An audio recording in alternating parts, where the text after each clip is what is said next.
Bon, on a vu dans un combat imprévu en 1v1 Gare du Nord, notre ami Batman, il est quand même souvent dans la merde face à Spidey. Là c'est pas grave, puisque cette fois-ci, il va avoir le droit du prep time pour se venger. Ça devrait lui permettre de gagner, vu comment vous êtes nombreux à le penser. Eh ben, pas sûr. C'est vrai qu'on connaît tous la réputation de Batman pour son intellect, ses stratagèmes et ses paranoïas. Le gars il a un plan pour tout et pour tout le monde, même ses alliés de la Justice League. Il s'est même créé une personnalité de secours nommée Tsuren-Har en cas de contrôle mental. Et il a des armures pour presque tout, genre pour l'infiltration, les radiations, les attaques lourdes, la Justice League et évidemment anti-Darkseid. Alors en théorie, il pourrait très bien faire pareil avec Spider-Man. Avec toute sa technologie et ses capacités de détective, ça devrait pas être très dur pour lui de le filer pour comprendre ses points forts et ses faiblesses. Encore plus, il a pensé à regarder mes vidéos sur le sujet. Résultat, Batman pourrait très bien se faire une armure à la Spider-Slayer avec des armes à insecticides pour le calmer. Mais est-ce que ça suffirait? Parce que bon, c'est bien gentil le temps de préparation, mais nous, on n'est pas des bâtards. On va en donner autant aux deux. Et croyez-moi que Spider-Man aussi, c'est un expert là-dedans. Oui, sans déconner. Regardez les films par exemple. Une fois qu'il a compris comment fonctionnait Mysterio, il s'est fait sa propre tenue exprès. Certes,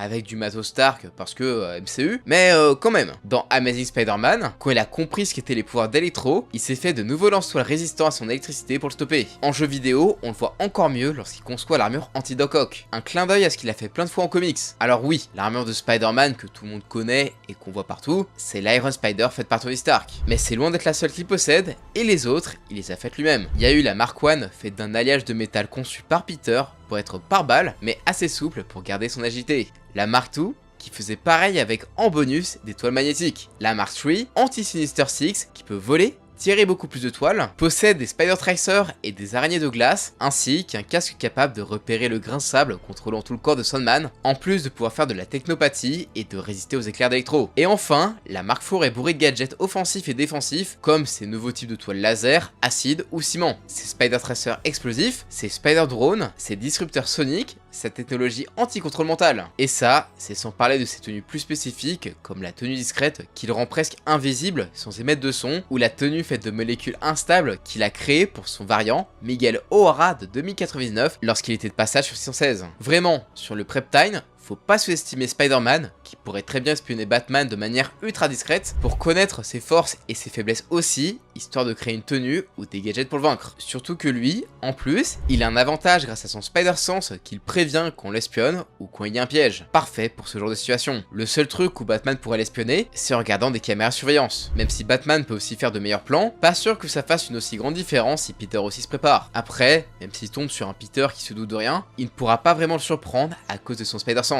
Mais ce qui fait qu'on pense jamais aux qualités de Spidey avec du prep time, c'est les auteurs qui oublient trop souvent cet aspect du personnage, préférant Peter aussi cliché que celui des films. Un jeune héros naïf et blagueur, avec une âme d'ado bien trop souvent sous-estimée, autant par les auteurs que les réalisateurs. Donc forcément, on a tendance à plus facilement imaginer Batman vainqueur d'un tel affrontement, vu que lui, de son côté, les auteurs et réalisateurs, c'est souvent des maxeurs. Le gars est capable de survivre aux trucs les plus inimaginables possibles pour un humain et de sortir des plans du turfu juste pour castagner un dieu. Sans parler de ces autres variants qui sont ultra abusés, genre le Batman qui rit. Alors forcément, si on met ce genre d'auteur aux commandes d'un combat entre les deux, c'est Batman qui gagne la main. Mais perso, je préfère utiliser à 100% les atouts de Spidey face à un Batman un peu plus réaliste. Enfin, réaliste, sans sa plot armor. Et là, selon moi, il aurait bien moins de chances de gagner de manière générale. Enfin, si Spidey se retire pas. Mais ça, c'est que mon avis, et je sais pas si je suis le plus objectif possible. J'aime beaucoup Batman, mais pour moi, Spider-Man a beaucoup plus d'atouts contre le plus gros point fort de Batman, sa préparation. En plus, Spider-Man a plus que l'habitude d'affronter le bouffon vert, qui est lui aussi un génie des stratagèmes, en plus d'utiliser plein de gadgets et de technologies, et d'avoir une force surhumaine. Donc forcément, quand on est Bézis, c'est un genre de Batman mais en plus fou et plus mobile, bah t'es déjà pas mal préparé. Alors que Batman n'a pas ce type d'adversaire. Enfin, à moins peut-être que Batman garde dans sa manche un plan anti-Spider-Man depuis leur première rencontre. Après tout, c'est Batman.